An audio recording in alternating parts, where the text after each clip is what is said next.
Welcome to the Hokie Hoops podcast, brought to you by State Farm. Whether it's auto, home, renters, or life insurance, whatever you need, the Andrews have you covered. That's Andrew Evans and Andrew Blevins at State Farm. Email insurance@sonsofsaturday.com to get connected today if you have any questions about that.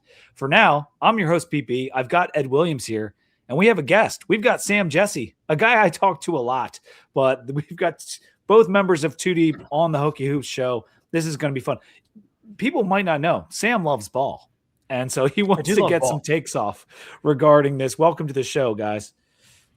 Yeah, I'm excited to have Sam here because we're all going back and forth in the various Sons of Saturday group chats during all these games. So now we get Sam on the record and on the microphone talking basketball. On the record, on the public record. Yes. I do think it is. Occasionally, I will get the comments like, yeah, I really like the show. You and Pete agreed too much on stuff. And I've been like, well, we're not really a hot take machine type show. Maybe we'll get some disagreement tonight. Maybe maybe we're just not mean enough to each other. We're kind of like, okay, I can see that, instead of being like, no, you're wrong. We've been just so consistently bad at football that there hasn't been much to disagree with. So, no, maybe we'll find out tonight. Yeah. 13-4 are your men's basketball Hokies.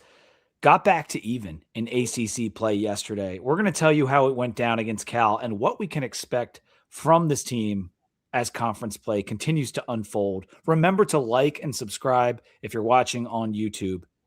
The Hokies beat Cal yesterday, 78-75. It's so nice having Toby back in the lineup. Ed, I thought this was almost the exact opposite of the way the Stanford game played out.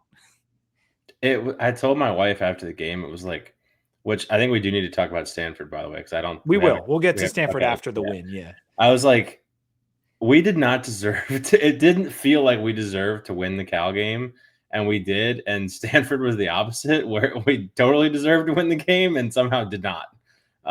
For sure. They took a lead midway through the first half, and it grew to 11 points in favor of Cal. And once again, we seemed flat in the first half, similar to we've seen it a couple times now. What was going on? Like, why were we struggling so much in the first half against Cal, Ed?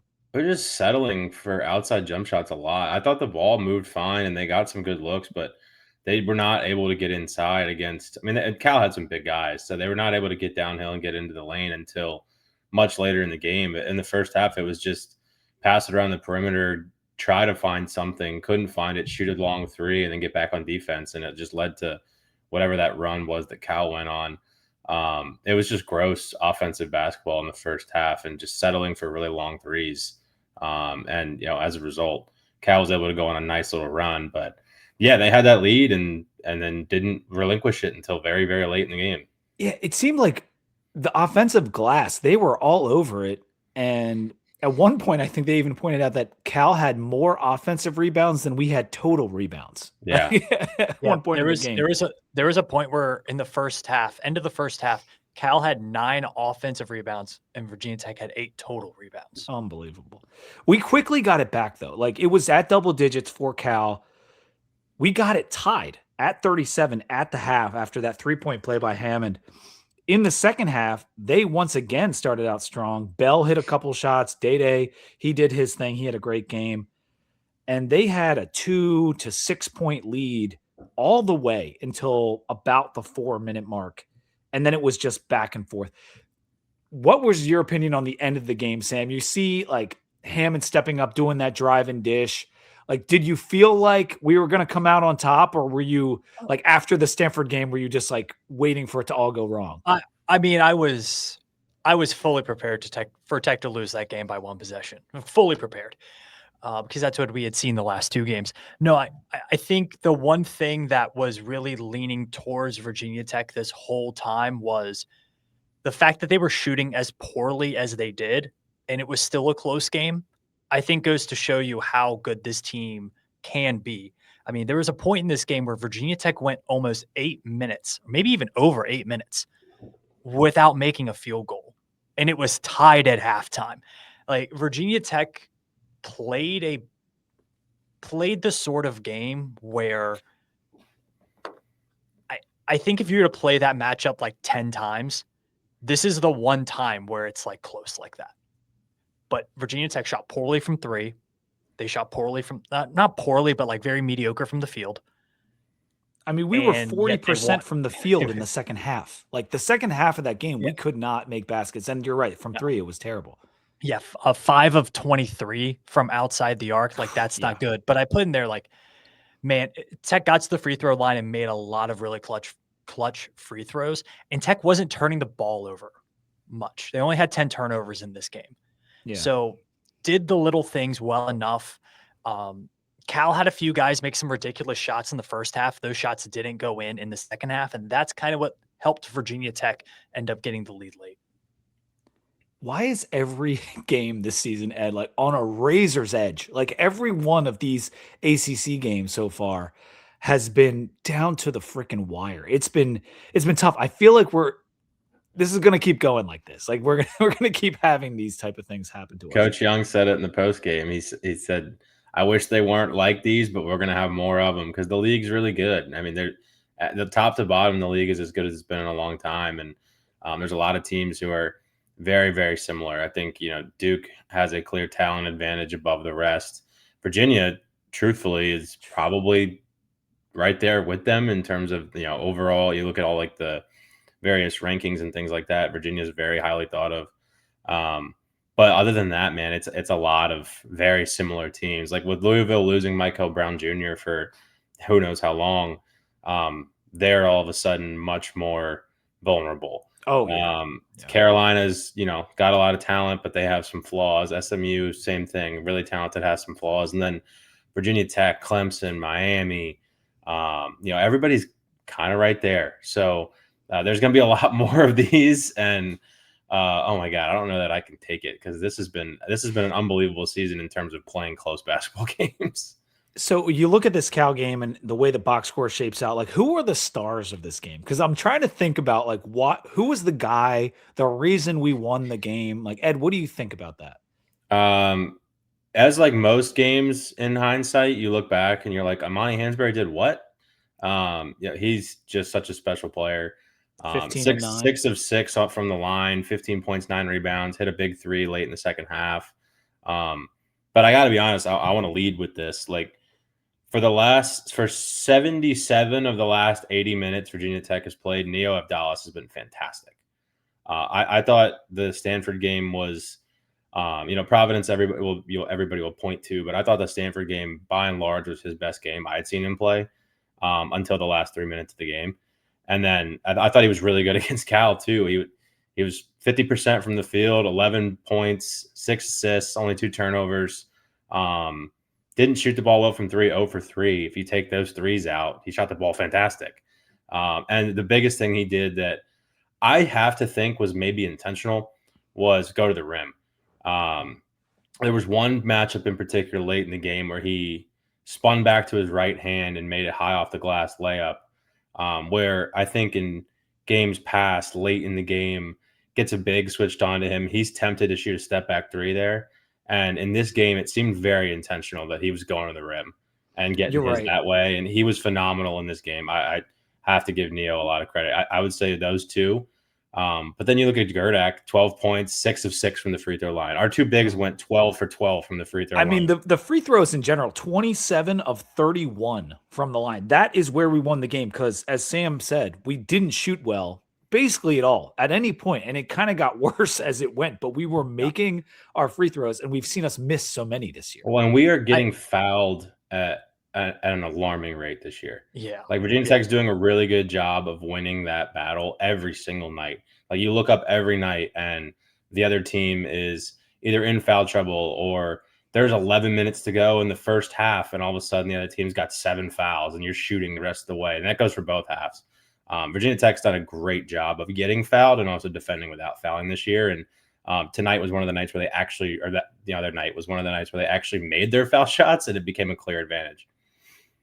And Ed, I'll fact check you. 16 of 16 from the free throw line for the bigs because Toby was 4 of 4. Yeah, I just saw that Toby was 4 of 4. That's, I mean, the only guys who missed Neo Neo's got to be able to make free throws, man. He was one of 3 He's in had this some game. big misses. I know we saw that against Stanford. It's free throws. He's got to make those. I thought Neo was great in this game as like simply just playing his position within the offense. Of course, you'd like him to hit 1 or 2 of those threes.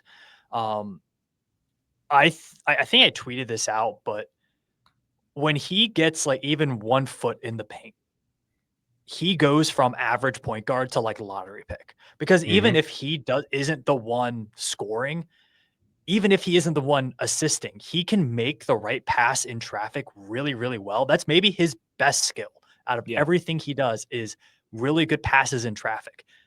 And if he can get a foot in the paint, this team is very, very different on offense. And I don't know if it was like the physicality of ACC play at the beginning kind of shocked him, but it did seem like he was shying away from going inside for a little bit. Maybe the second half of this game in particular gave him a little bit of confidence to go inside and play through contact.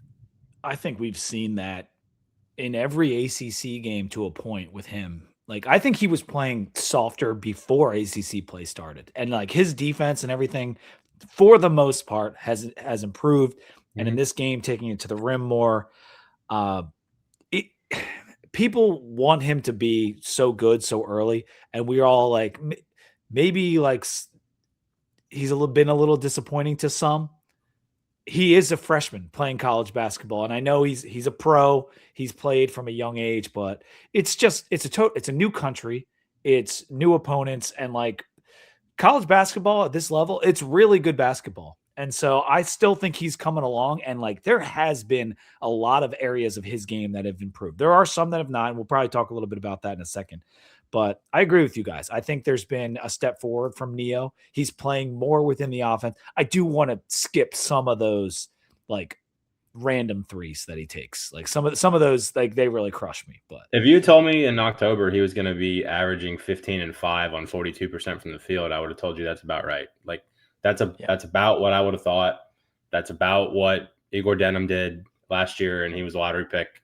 That was the comp, all off season. He's going to come do what Igor Denham did. Well, he's doing it better. I just think expectations were probably a little bit absorbent. And yeah, he's had some really bad plays and really untimely bad plays.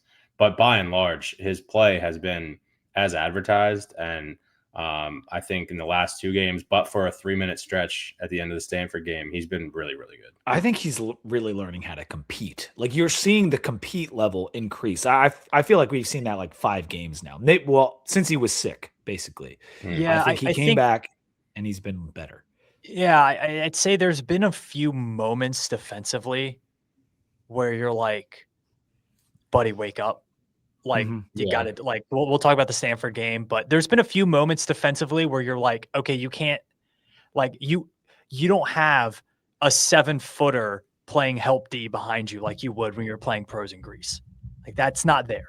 You got to, this is one-on-one. If this guy gets by you, it's a layup. Like this is college basketball. Your help defense isn't as good as it is in the pros, even in European leagues. I think he's still learning that defensively. I would say also, I thought this was a really good game. Like we talked about the free throws and then getting to the foul line. That was really good. Defensively, Jaden Schutt has been really, really good defensively. Yeah. And I think as this season goes along, like we'll talk about the Stanford game, but like those late game switches when it's been Neo or Ben Hammond, Jaden Schutt's the best one-on-one defender this team has in the perimeter. So I think some of those late game scenarios, you might see some switcheroos defensively. Well, Ed might argue with you about Bedford. I don't know. Like Bedford's really good on ball. Really good defensively until it becomes a vertical challenge game. Like if I have to have a guy contesting a shot, I would rather it not be the 5'11" point guard. No, Bedford, not Hammond. Yeah, he's talking. Bedford. Yeah, I'm getting my guys mixed. Sorry. Yep. No, Bedford. No, actually, good defenders. They are both good defenders, but Bedford is our best defender right now. Bedford is probably like, if you're going to go out and try to stop Okori from Stanford, you put Bedford on him. And is Bedford going to be on the floor offensively though? which Well, was that's the question, and I think that's why you saw, like, I mean, you're pointing it out, and you're so right. Like, Jaden Schute's defense has improved significantly. A lot. Actually, Shelton Moss texted me like a week ago, and he was like, "If I had to ask you how's Jaden Schute's defense been, what would the eye test say?" And I said, "Much better." What do the numbers say, Shelton? And he said like he's basically our best defender analytically. Yeah. I don't know if that's still true. I think that was like a week or so ago. But I mean, this team, are you guys like it? This is a better defensive team than offensive team, and right now, I like in a lot of ways. I think they're very above average in both. Like I The don't think they're perimeter great on either defense. side, but yeah. If you looked at the way Cal shot the ball from three, look at the way UVA shot the ball from three. I know guys miss shots, but on the year, we're 34th in the country in 3-point defense. There's 360 teams. Like that is excellent to be in the top 40. You can thank UVA for going like 3 of 25. Or Hey, there's a lot more games than just those two. Like we have been defending the perimeter better than we have in the past. And I think the interior, like the fact that you can leave Toby and Amani Hansberry kind of on an island interior defense helps with that a lot. Like you don't have to have guys, shading a little bit into the paint. I want to talk a little bit more about lineups, Stanford, in just 1 second. I want to tell you, Hokie Hoops is brought to you by State Farm, and more specifically by Andrew Blevins and Andrew Evans, your go-to guys for coverage that actually makes sense. Insurance can get confusing fast. That's why the Andrews take a different approach. Real conversations, real guidance, and real people who will actually pick up the phone when you need them. Auto, home, renters, or life insurance. They've got you covered like a full court press by Ben Hammond. Hands up, right in your face. If you've been putting off checking your rates or renewing your coverage, now is the time. The Andrews are friends of the Sons of Saturday family, and they're here to help you save money and get better protected. Getting in touch is easy. Shoot them an email, insurance@sonsofsaturday.com. That's insurance@sonsofsaturday.com. With the Andrews and State Farm, you're getting coverage backed by a neighbor you can count on. Like a good neighbor, State Farm is there. Stanford beat us 69-68. It was the race to 69, and we lost, fellas. The last second three by Okori. This was the first game he was back, and I thought he looked decent, maybe a little shaking off a little bit of stuff here and there, but this was the opposite of what we saw against Cal. We led the whole time. Me and Sam were recording while it's happening. We have multiple double-digit leads, and we just watch it evaporate right in front of our eyes. Before we get to what happened at the end, Ed, like what were we doing? Like how were we approaching this game from an offensive standpoint that was allowing us to get the lead? Like I think we had a 12-point lead, a 13-point lead at different times. What were we doing? It's such a blur at this point. I thought we did a really good job on the defensive end first, until we didn't, and that led to the lead more than what we were doing well offensively. We shot the ball very okay in this game. Neo was actually fantastic. Like I said, he was really good. He had 21 in this one. We were just okay offensively though, by and large, and I thought our lead actually was built on the back of our defense. I think you're right. Based on the assist numbers, like the ball really, it wasn't moving that well for us, but we were kind of getting out. Only 7 assists in the game, which I think might be a season low, and 9 turnovers. So like not 9 turnovers isn't bad, but that ratio is bad. Yeah. I think it was a really frustrating game because I thought we did everything right until one of the better players in the country decided to be that. And what Okori did in the second half was ridiculous. I don't have the stats in front of me, but like it was 26 points. Number of points he scored or assisted on in the second half was just out of control. 40 of their last 42 points he scored or assisted on.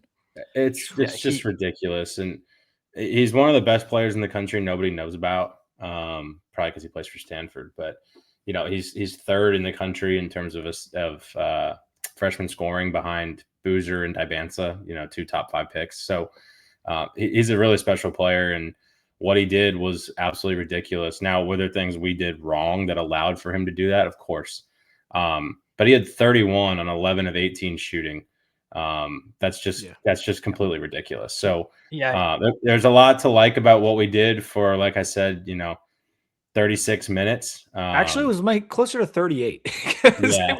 it was, I think we were up 12 with 2:10 left, and they went on a 14-1 run to end the game. It was Mhm. 67-55 with 2:10 left.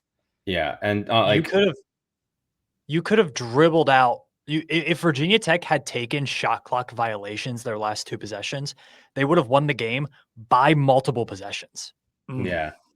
Yeah.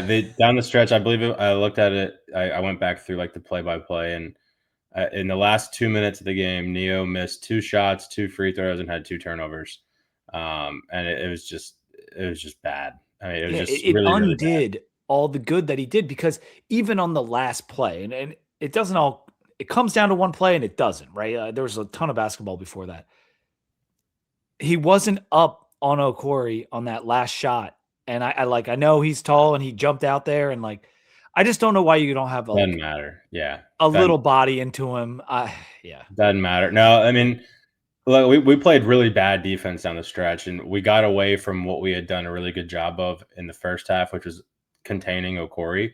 And that was largely on the back of Jalen Bedford. We put Isaiah Pasha in the second half, and Okori ripped like 6 or 8 points off on Pasha immediately. Like, it was immediate. And anytime anyone but Bedford was on him, he was scoring. He cooked Ben Hammond in this game. I don't think Hammond's used to somebody as quick as him, and Okori is. But down the stretch, it was just kind of lazy stuff. Like, Okori wasn't being pressed until he already had 2 feet inside the 3-point line. Like, he was getting in the lane before he was facing any resistance. You're dead at that point. So, and we gave up some really sloppy open threes to other guys on Stanford, just standing alone, knocking down threes that, probably felt meaningless until all of a sudden you look up and they aren't. So it was just really bad down the stretch, and a really, really good player took advantage of it. And Yeah, I Hansberry mean, and Bedford couldn't make a shot. They combined no. for 6 of 20 in this game. It was probably, I mean, Hansberry is usually much better than that. And Bedford has had some duds, but the combination of them both taking 10 shots and only coming away with 6 makes was tough. Go ahead, Sam. Yeah, I mean, between those two, you had 20 field goal attempts and only 18 points total. That can't happen from two of your starters. Like, basketball, there's a lot of complexities to the game, but at the end of the day, it really, what matters is putting ball in hoop. And Basketball. yeah, like when you don't do that, it's like there's nothing else to like in football. If you're not running the ball well, you can pass the ball well, or you can like score on special teams or defense. Like, basketball doesn't have that. Like, you either put the ball in the bucket or you don't. And I think that's one of the reasons Tech has been in so many close games is they've had a tendency to go on these 3-4 minute spells of really bad play. And they kind of do it consistently every single game. And unfortunately, that was the last 3 minutes of this game. I mean, everyone, I'm looking at the box score for this game. Nobody else from Stanford even had a good game. Like, they had like Donovan Okpara, Young was who's one of good. their Donovan Young was like, good. He had oh 3 threes. yeah, He was good. yeah, that was one of them. But like, But I'm looking at everybody we else, dominated the like, game. Like, this was, dominated the game, dude. we were Dominated the game. crushing them. It didn't seem like, I mean, it is hard to blow a 12-point lead in 2 minutes. Like, it is honestly tough. And Sam and I, we literally we were recording when it happened, and like, he was pissed. I think I was just like, I was trying to just like laugh it off because I was so annoyed. Like, I didn't know what to say. And that's what made the Cal game so important. Like, we had to have Saturday if we wanted any shot. Like, defending the home court, me and Ed have been over it a million times. Like, we get 9 games at home. You want to win all 9. Well, now we got to win 8, right? Like, you got to get pretty close. And so it's that Saturday was important. We're back to 2-2. And I kind of want to get your guys' overall thoughts on the team, the temperature of how you're feeling about it right now. Sam, go ahead. Good. Ish. I mean, so are we talking like as we're playing Is right this now a in the tournament ACC? team? Is this a tournament team? Could be. I mean, it could be. Like I think there's a lot of like winnable ACC games on there. I don't think there's a team like Duke obviously looks very, very good. Carolina looks good. Louisville has national title potential to them. SMU looks very good. That's who the Hokies will play next. Those are good teams, but everybody else is kind of at the same level, like Ed was saying. So there's a lot of opportunities for good wins. There's a lot of teams you're going to play that are pretty equal to you. So I feel pretty good. And you look at the non-conference schedule, that George Mason win, especially by double digits, is looking pretty good. That team is probably the best. Like they're undefeated right, outside of our yeah, game. right now they're the best team in the A10. We'll see what happens with the Colorado State game. But yeah, you feel pretty good. I think one of your issues is though, like Wake Forest and Stanford are two teams that you probably wanted, like coming into the season. Those are probably two games you wanted to have. You at least, I know they play Wake Forest twice. You at least want to split that. Stanford at home, though, is one that you got to win. And I think that is going to, I really hope it's not, but we'll see at the end of the season. We'll also see what the committee says about Virginia Tech being without Toby and TJ. Yeah, because historically they have taken injuries into perspective, and Virginia Tech being without two starters for what has been their best win so far this season, and also back-to-back losses. Yeah. I think that will play into it. But right now they're doing some things well, and then at some points they look really, really bad. Like going 8 minutes without making a bucket is pretty bad. You won that game, but you hinted at this, but of the teams in the ACC, we've got a bunch of teams that seem like tournament teams. Like there's 8 teams that are top 40 teams on multiple metrics, but someone's going to fall and someone's going to emerge. And that goes for Wake and Stanford and the Hokies as well. So which team is it going to be? I need to check. Did we play Pittsburgh this year? No. I think that's the only team we missed, don't play, which is really unfortunate.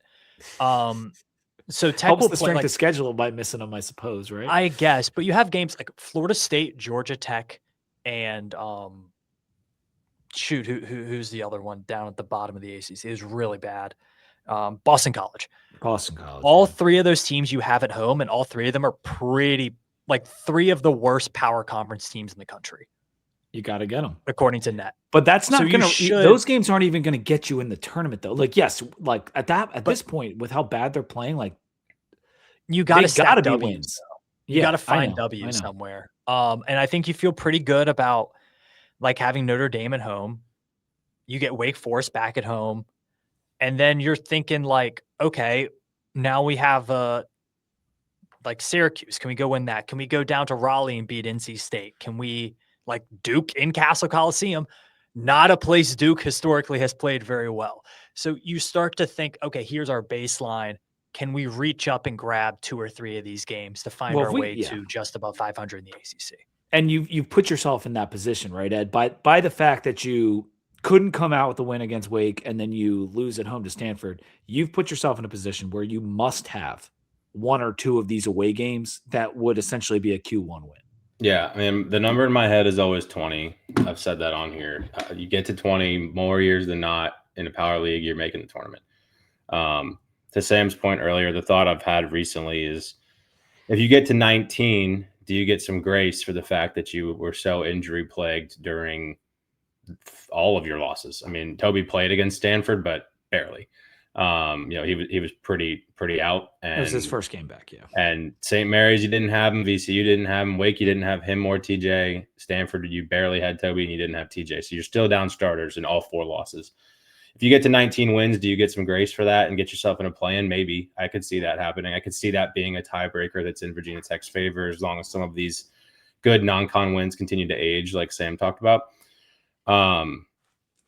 It's going to be hard, fellas. Like, the schedule does not lay out in a way that's super helpful for Virginia Tech. Like, if you told me, like, to your point, Sam, about Notre Dame, Georgia Tech, Florida State, Wake, Boston College, the home games, yeah, I love those. Like, go grab them all, right? The problem is the road slate that the ACC dealt us makes it very hard to win a road game, and we had what probably was our second easiest one slip through our fingers without 2 starters in Wake Forest. I think you almost have to have Syracuse. I think you almost have to go up there at 9:00 at night on a Wednesday and find a way to get it done. Unless you're planning on going to Chapel Hill or winning that Virginia game at the end of the year, you got to have a couple of these road games. And I think it really comes down to if you hold, serve, and win the home games we talked about, which every home game left, Virginia Tech will be favored in except Duke. Every single other one they'll be favored in. But I think I look at the group of maybe Louisville. I don't really know who they are right now. Maybe Louisville, but definitely NC State, Clemson, Miami. You got to win at least one of those 3. Well, we should focus on like the window of what's in front of us because this team is changing week to week, month to month. And like you look at the next 8 games, that is the most critical stretch. There are 6 opportunities for Q1 wins in our next 8 games. Can I point one? Like I'm looking at net right now. You just mentioned NC State, super talented team. Raleigh's an incredibly tough place to play. That game's in Raleigh, right? Mm-hmm. Yes, 2-7. They are 0-5 versus quad 1 teams. Mm-hmm. Like they might be a bit of the off-season champions. They could also be a bit of like they're up there because they've played a tough schedule. My fiance hear that, but just saying, they're a little bit of off-season champions. And then I'm looking at Syracuse. Syracuse is 2-4 against quad 1 and quad 2. Virginia Tech is 6-4 against. So I want to talk about that. I just pulled it up. I saw it on the boards earlier today, and I found it on Twitter. So every team with 6+ quad 1, quad 2 wins at this time last year made the tournament. There are 1, 2, 3, 4, 5, 6, 7, 8, 9, 10, 11, 12, 13, 14, 15, 16, 17 teams that fit that bill right now. Virginia Tech is the 17th. It's half of our wins. Yeah. I mean, and the thing is, people get hung up on the quad 1 wins and for good reason, but like quad 1 wins are hard to come by. Quad 2 wins are really good wins. Like those are really solid wins. No, that's what it really comes down to, the 1s and the 2s and not having a bad 4 loss, right? Yes. Like, so back to the point about the road schedule. We have 8 more road games. 4 are against currently ranked teams that are currently at the moment we're talking about this ranked. SMU, Louisville, which they may not be ranked tomorrow. Duke. No, that's at home. Carolina and Virginia. Carolina and Virginia are all ranked, and we play them all on the road. So the road schedule is tough, and you have to, because you dropped Stanford, you have to find a way to steal one of those or 2 of those. So where's that going to come from? We'll see. But the sky is falling vibe that came out of the Stanford loss, and trust me, I felt it. I was down bad that night. I was really upset. I mean, it's a crushing loss. It's a crushing loss, but I had people like blow me up about Coach Young and this. It's always a referendum on Coach Young. I'm like, guys, that's our first bad loss, and they're like, we lost to VCU. I'm like, VCU is analytically a better team. They're a good team in the game, and we didn't have Toby Lawal. Like every game, even the Wake game, which I think we're a better team than Wake. I think if we played them tomorrow in their building, we'd probably beat them. But they were favored in that game. Like the only game Vegas told us we were supposed to win and lost was Stanford. So it was a 3.5 point spread. Yeah, it wasn't close, So like everything is going to be on really thin margins. I like where certain things about this team are heading. There are certain things that they need to correct, and really it's just shooting. If they shoot the ball a little bit better, they're going to win a lot of games. I wanted to bring that up because I don't know why we're shooting the ball so poorly, but no one on the team can shoot. Like the one of our 2 best shooters is Tyler Johnson from 3. Bedford and Ben Hammond are both under 35% from 3. And for people who don't follow college basketball so close, 35% is what you should absolutely be hitting if you're anywhere near a decent shooter from 3. Like unless you're what's Amani at now? Amani's at 32. I think he's at 32. Yeah. And he's a big man. That's what I'm saying. Like if you're not a big man, you should be shooting 36% from 3. And no one on our team's doing it besides Jaden Shute and Tyler Johnson, who's hurt. Tyler Johnson. Bedford has been ice cold for 2 straight games, and he takes like just his nature of play. He takes a lot of shots. That has nothing personal. Like I'm not going to say like, oh, we lost the Stanford game because of Jalen. Like that's not it. But like he takes a lot of shots, and he's been ice cold the last 2 games. That's hurt a lot. And in the game before that, though, he was good. Like against against Wake, he was the best offensive player. He was good. He's very streaky. He's very streaky, and you have to think, the law of averages, right? Like it'll come back somewhere to where it should be for him. Maybe get to 38, right? Like get me to 38%. As a team, we're now at 34.7%. They were in between 32 and 35% for the first 3 ACC games pretty consistently, which is like mediocre-ish, not great, but like okay, you can live with it. 22% in the game against Cal.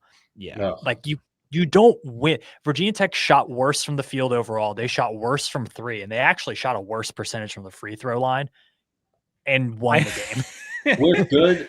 The worst part about the shooting, right, is like and got out rebounded and won the game. And got out rebounded, yeah. And they were good shots. Like they weren't bad. They're just like not they going were in. Good open looks that you want guys taking, and they just weren't falling for whatever reason.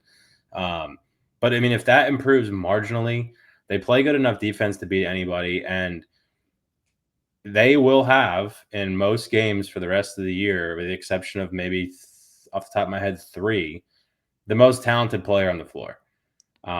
So that you're talking about Ben Hammond. there's like a 4-minute stretch most games where Ben Hammond's the best player in the world. He's so freaking good, dude. That drive and dish, I mentioned it earlier, but like when he like shuffle past it to Toby for the dunk at the end of Cal, that was sweet as shit. He's stupid quick. It's ridiculous. That's another Toby is another thing. He's got a little bit of like, this is a throwback for probably a lot of people listening to this show. Like Mo Williams on the Cavs. Wow, like just running around like a chicken with his head cut off, but it works. Like he's got a little Mo bit Williams of had a moment, I want to say in like 07. Yeah, the first LeBron era Cavs. Yeah. Sorry, Booby, that was like what was it? Booby Miles? What was Booby Miles? Not Booby Miles. What was his name? I can't think of his name. I forget his actual name, but no, it's Booby. Shoot, it'll come to us later. Zildrunas Ogalskis was on those teams. Yeah. Mm-hmm. But yeah, I'm looking up the stats now. Like, you're missing a guy in Tyler Johnson who gave you 10 points, 5 rebounds, 2 assists, 1.5 steals, shot 42% from 3, over 50% from the field. One of your best defenders. Yeah. 31 minutes a game. Like you're missing the ultimate high output, low maintenance guy. Like literally you don't need to run a play for him. He's just doing shit and scoring. If they can get him back by like Syracuse or Louisville. That are we thinking head, like so Syracuse is 121 for the listeners. Louisville is 124. Yeah, that seems like I don't know. I don't know what to think because we're so shielded with our injury information, which is fine. Like every coach has a different approach to that. I get it. These are at the end of the day, these are 20, 21-year-olds who their medical information doesn't always need to be on the internet.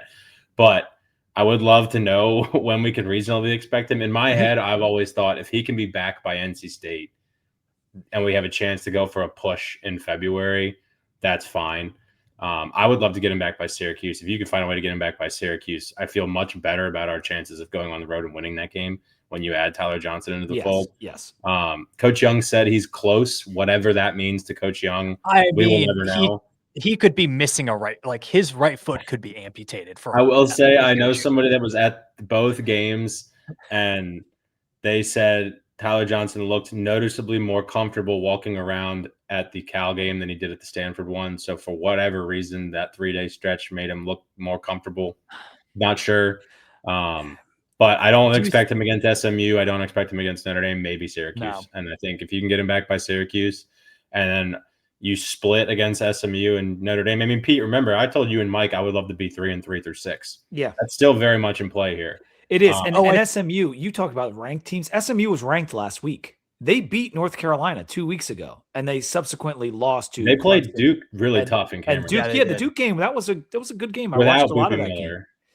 Without Boopie Miller. Yeah, so. Boopie Miller wasn't even there. So they're good. And so we're going down to Dallas. Like that's a tough ask. Tall drink of water, whatever it is. It's a hard one. And then we have Notre Dame at home, which Ed and I will be at. It's going to be a must win. Yeah. Like it's absolutely going to be a must win. But hey, if you steal SMU and you have a chance to go 4-2 through these first 6, like it changes the math back again in our favor. So SMU is an important game on the road. They're reeling a bit, but they're probably looking for a bounce back. They're number 32 in KenPom as of this morning. That Clemson they lost to doesn't look too bad either. So Clemson's good. Clemson's good. Clemson's good. I mean, I'll kind of we've kind of gone on and on with this topic, but I'll kind of put my thoughts in a summary. If you can get Tyler Johnson back for the month of February, I like our chances, and I like our chances against everybody. If we're full strength, I like our chances against everybody the rest of the year. I wish some of those were at home and not on the road, but even still, we haven't really seen this team at full strength. Like we did, they beat Colorado State, and then Toby goes out, and we haven't seen it since. We haven't seen this team at full strength since Thanksgiving. So, and we still went 6-0 in December. So, if you can get this team to full strength for the month of February, you give yourself a chance, because then you got NC State, Clemson, Florida State, Miami, Wake, Carolina, Boston College, Virginia. At full strength, I like our odds to go over 500 in that stretch. And if you go over 500 in that stretch with what you would assume is a pretty chalky rest of January, you got a shot. And factoring in what Sam brought up earlier, which is important in this sport, they do take into account injuries and who you had when you lost some games. So that will be maybe a tiebreaker if it comes down to it. But at the end of the day, this was always going to be a very bubbly team, and boy, is it very bubbly right now. Very bubblicious. To put a bow on it with the schedule, if you take care of business, and correct me if I'm wrong here, but if you take care of business, home against Notre Dame, at Syracuse, home versus GT, home versus Florida State, home versus Wake, home versus Boston College, that's 6 more ACC wins. And then you need to find a way to go probably 4-3 or 3-4, like somewhere around 500 at Louisville, at home against Duke, at NC State, at Clemson, at Miami, at Carolina, at UVA. Can you grab 3 of those? Well, this is a throwback to 2009, 2010, 2011 for the people that remember, because every goddamn weekend, every single ACC game was grin and bear it, like grit your teeth. It's going to be a long 2 hours, and that's what this season's going to be. But the cool thing is, going into every ACC game, no matter who the opponent is, we will have a chance. Yeah. Like this team has proven that they can go up against a UVA team completely undermanned and win the game through 55 minutes of play. Freaking won it 3 times and then handed it back to him, and then won it again and then handed it back to him. One thing I do want to point out is the second best team in the ACC right now. Yeah, we beat the second best team in the league without 3 top 8 players and 2 starters. One thing I do want to point out, and if anybody in the building listens to this podcast, which I doubt they do, but can we figure out the late game leaving guys wide open? Because damn if Cal didn't have a really good shot at a 3-pointer to tie that game. Yeah, I meant to bring that up. I'm not going to call out any players by name on the podcast, but this person had an issue against UVA with something very similar. So please figure this out. That double pass was so good by Cal. It was so good. Just touch. Which, shot. For the record, we were trying to run basically the same thing against Stanford. We didn't throw it as far down, but they were trying to throw it to Imani at about half court. He catches it and hands it to somebody who's coming up the floor to shoot a half court shot. That's what they were trying to run. It just didn't work. Yeah. But it worked very well for Cal because they had a great look at the thing. I think a big part of the late game thing is you look at Wake Forest, Stanford, and Cal, the common denominator is a missed free throw leading into that last possession. I think that mentally, it's like it mentally flips you to like, oh, here's the worst. Like now I am inside of the worst case scenario. Yeah. I think that has played a lot. Like against UVA too, like that game probably shouldn't. Tech probably should have found a way to win that game in regulation and then for sure win it in the second overtime. So I think like it sucks, but every time Virginia Tech has had in ACC play had that last possession, it's been like on our heels. Whereas when you looked at the Providence game and you looked at the South Carolina game, it's been like we've been on the front foot attacking the team with the momentum on that last possession. And you look at both, like Providence had a shot go in and out, but it was a really tough shot. You know, South Carolina didn't have a lot good last possession. We've gotten so lucky this year. You're running these back, man. Oh my god! But like you gotta like. We've been reeling at the end of these games every single time. You got to find a way with like, maybe that's what we look at going forward is like between minutes 5 and 2, can you be the better team? Can we just put the foot on the throat? Right. Exactly. Yeah.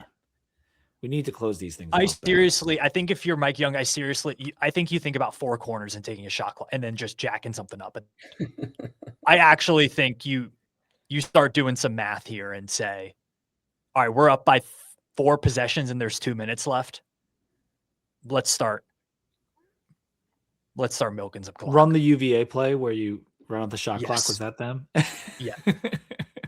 I mean, like the sky is falling mentality after Stanford. I get it. I was truly as frustrated as anybody. I promise you. We lost 2 ACC games by a combined 4 points. This is not like, there's been a lot of like, oh, this has been something that's plagued, Coach Young's teams. And we lost 2 games by a combined 4 points without 2 starters. I mean, Toby played against Stanford, but he was on a minutes restriction. So, and we're 13-4. Yeah. I mean, last year, this team was dumb. We didn't even win. Did we even win 13 games last year? I don't even think we did. At this point last year, we were 197th in net. Yeah. And now we're 58. I mean, and then, are we top 60 in the net? Or I thought it was 61 this morning. I don't know what it is now. But we're like right around there. I think it's 58. And then, hold on. Because Mason won. I think, you're talking about Ken Palm. No, I haven't looked at the net today. Because net doesn't. We're 61. 61, yeah. And then 61. Ken Palm was in 65 earlier today. I don't know what it is now. Ken Palm is now at 66. Notre Dame is 69 in Ken Palm. So it is a must win. Nice. It's a very even matchup. Like next weekend at home, this is not a given. That's going to be really tough. And Shrewsbury, like I know Ed's not the biggest Shrewsbury guy, and I'm not either, especially after still there. He just got there 2 years ago. That's right. He recruits well, but he almost went. He went after the official the other night. Yeah, that was crazy. That was crazy. That was reasonable. It was a very. I wouldn't recommend either of you or any of the listeners put your hands on somebody in the workplace. Usually doesn't end well, but that was reasonable. It's more like it's a little bit Fran Brownish from Shrewsbury. Yeah. That's kind of the vibe I get from that guy. But we'll find out next weekend. We got SMU before that. Comp. Wow, that's a great comp. Wow. Let's close this thing out, fellas. You can use code HOOPS20 at Roback.com. Sam's got the Roback hoodie on. I got the Roback. Yeah, you've got all the green on. I'm craving. Got a big Miami fan on the podcast. We got the Miami and Indiana going on. Next Monday night. I tried to wear green for your Eagles tonight. Oh, thank you. I appreciate that. I got the green Yingling bottle. They blew it today. Although Christian McCaffrey made an amazing catch. So what can you do? That was a really good play. The vibes were not there for Philly this season. They weren't. The energy was off. But this is a basketball show. Ed, any closing thoughts as we're kind of finishing this up? I'll close the football take because it's been one that I've seen floating around a lot, and maybe you guys will touch on this on one of your shows. But by and large, the college football playoff there's been a couple good games, but it's been just okay, I would say, from an entertainment perspective. But damn if the NFL has not delivered. This first weekend has been ridiculous. The National Football League, in terms of just pure entertainment value, is really, really tough to beat. And I'd say at least half of the CFP games have been really fun and really good, and then the other half have been kind of duds. Like, if the CFP was a baseball player, they'd be batting about 500, and you'd be doing well. The NFL's batting 1,000 right now. This is ridiculous. The games have been awesome, and we got Pats and Chargers right now, but one more tomorrow. So this is day 4 of 5 straight days of playoff football, which has been awesome. Drinking way too much, and but that'll close it out, fellas. I'm looking forward to the SMU game. I know it's a little bit of a long shot, but as we discussed, this team can beat anyone on the schedule. They absolutely can. And so maybe Toby being back for a couple of games, getting in the flow of things, we'll have a chance down there. They're not fully healthy either. So we'll see about that. Well, on that, before, like, people have seen, like, oh, Boopy's out, might be out. No, he'll play. He had the flu and missed Duke. Like, he's not like injured. He was sick. So if you know anything about Virginia Tech, if you know anything about Virginia Tech athletics, the star player will come back for the game against Virginia Tech. But he could be winded. We've played him at SMU. We've always handled him decently well. So fingers crossed that's the case. And at 9:00 at night, when we play them. Yeah. Our first trip to Dallas as an ACC opponent here. Make sure you guys subscribe to the Sons of Saturday YouTube channel and the Sons of Saturday podcast feed. You can also subscribe to the Too Deep feed on Spotify and Apple Podcasts as well. Set us all up for automatic downloads. And until next time, go Hokies.